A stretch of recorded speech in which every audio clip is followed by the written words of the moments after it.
मैं माताओं बहनों के लिए एक विशेष बात कहना चाहता हूं।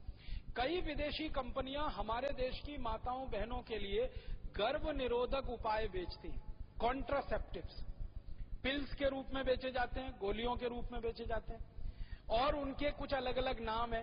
नॉरप्लेंट है, डिपो-प्रोवेरा है, फिर आई पिल है, फिर ई पिल है। ऐसी करके माताओं के बहनों के लिए कॉन्ट्रासेप्टिव्स बेचे जाते हैं। और मैंने जब इनके बारे में जानने की कोशिश की और इसके बारे में दुनिया भर से आंकड़े निकाले तो मुझे इतना दुख हुआ, तकलीफ हुआ कि जिन देशों की ये कंपनियां हैं उन देशों की माताओं बहनों को वो कभी नहीं बेचते, भारत में लाकर वो बेच रहे हैं।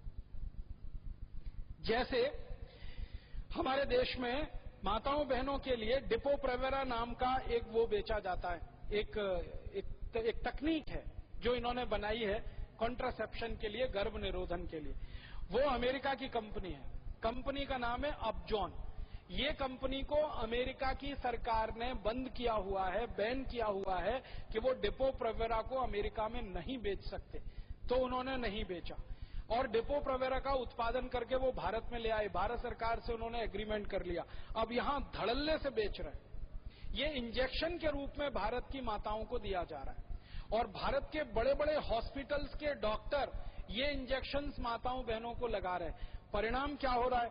ये माताओं बहनों को ज्यादातर माहवारी का जो चक्र है, मासिक चक्र है, वो पूरा बिगाड़ देता है ये डिपो-प्रोवेरा, और अंत में उनके गर्भाशय में कैंसर कर देता है और उन माताओं बहनों की मौत हो जाती है। कई बार माताओं बहनों को पता ही नहीं चलता कि वो किसी डॉक्टर के पास गए थे, डॉक्टर ने उनको वो इंजेक्शन लगा दिया डिपो-प्रोवेरा का, बताया नहीं उनको, और उनको कैंसर हुआ और वो मर गए। बिना बताए हमारी माताओं बहनों के ऊपर परीक्षण इस दवा का किया गया और बिना बताए पूरे देश में इसको धड़ल्ले से बेचा जा रहा है।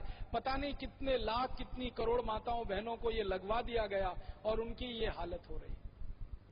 इसी तरह से हमारे देश में एक कॉन्ट्रासेप्शन के लिए नेट इन नाम की एक उन्होंने टेक्नोलॉजी लाई है। स्टीरॉइड के रूप में ये माताओं को दिया जाता है, कभी क्या इंजेक्शन के रूप में दे देते हैं, कभी गोलियों के रूप में दे देते हैं, और इससे अक्सर हमारी माताओं बहनों को गर्भपात हो जाते हैं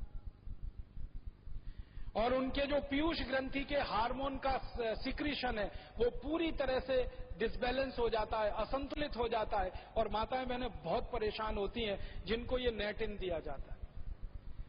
इसी तरह से RU 496 नाम की एक उन्होंने टेक्निक लाई है, फिर रूसेल नाम की एक है, यूक्लेफ नाम की एक है, फिर एक नॉर प्लांट है, फिर एक प्रजनन रोधक टीका उन्होंने बनाया है। सभी हमारी माताओं बहनों के लिए तकलीफ का कारण बनती हैं। उनमें एक बहुत बड़ी तकलीफ ये आती है कि ये जितने भी कॉन्ट्रासेप्शंस की चीजें माताओं बहनों को दी जाती हैं, यूट्रस की, गर्भाशय की मांसपेशियां एकदम ढीली पड़ जाती हैं, पूरा मासिक चक्र उनका गड़बड़ा जाता है।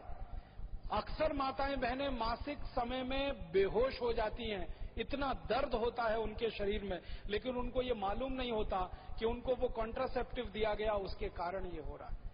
और हजारों करोड़ रुपए की लूटमार इस देश में विदेशी कंपनियों के द्वारा हो रही है इन कॉन्ट्रासेप्टिव चीजों को बेचकर। फिर और एक जानकारी देना चाहता हूं, हमारे देश में कुछ विदेशी कंपनियों ने कंडोम का बड़ा व्यापार शुरू किया है और उस व्यापार में प्रचार होना चाहिए, उसके लिए एड्स का बहाना लिया है और एड्स का बहाना लेकर टीवी पर, अखबारों में, सिनेमा में, पत्रिकाओं में, हर जगह वो विज्ञापन दे दे के एक ही चीज समझा रहे हैं, आप कुछ भी करो, कंडोम का इस्तेमाल करो। ये नहीं बताते हैं कि अपने ऊपर संयम रखो, ये नहीं बताते हैं कि संयम से जीवन बिताओ, ये नहीं बताते हैं कि अपने पति और पत्नी के साथ वफादारी निभाओ। वो कहते हैं कुछ भी करो, कंडोम का इस्तेमाल करो। इसका दुष्परिणाम पता है क्या हुआ है? मात्र 15 साल में इस देश में 100 करोड़ कंडोम हर साल बिकने लगे हैं। 15 साल पहले बिकने वाले कंडोम की संख्या हजारों में भी नहीं थी, अब 100 करोड़ कंडोम हर साल बिक रहे हैं और अंधाधुंध विदेशी कंपनियां इस धंधे में उतर पड़ी हैं। करीब 20 बड़ी विदेशी कंपनियां हैं, अमेरिका की, कुछ जापान की, कुछ मलेशिया की, फ्रांस की, वो इस देश में इसी धंधे में उतरी हुई हैं। और उनका टारगेट क्या है? उनका टारगेट है कि 100 करोड़ कंडोम एक साल में नहीं, एक दिन में बिकने चाहिए, ये उनका लक्ष्य है। और उसके लिए रात दिन वो हिंदुस्तानी नौजवानों को, नवयुवतियों को बहलाकर, फुसलाकर, गलत रास्ते पर ले जाकर ऐसी जगह खड़ा कर रहे हैं जहां ये अपसंस्कृति हमारे देश में फैले और हमारा सदाचार खत्म हो, हमारी नैतिकता कमजोर पड़े, हमारा आत्मसंयम कमजोर पड़े और हम इनके कंडोम के ग्राहक बन जाएं, उपभोक्ता बन जाएं। बहुत बड़े पैमाने पर विदेशी कंपनियों का ये व्यापार चल रहा है।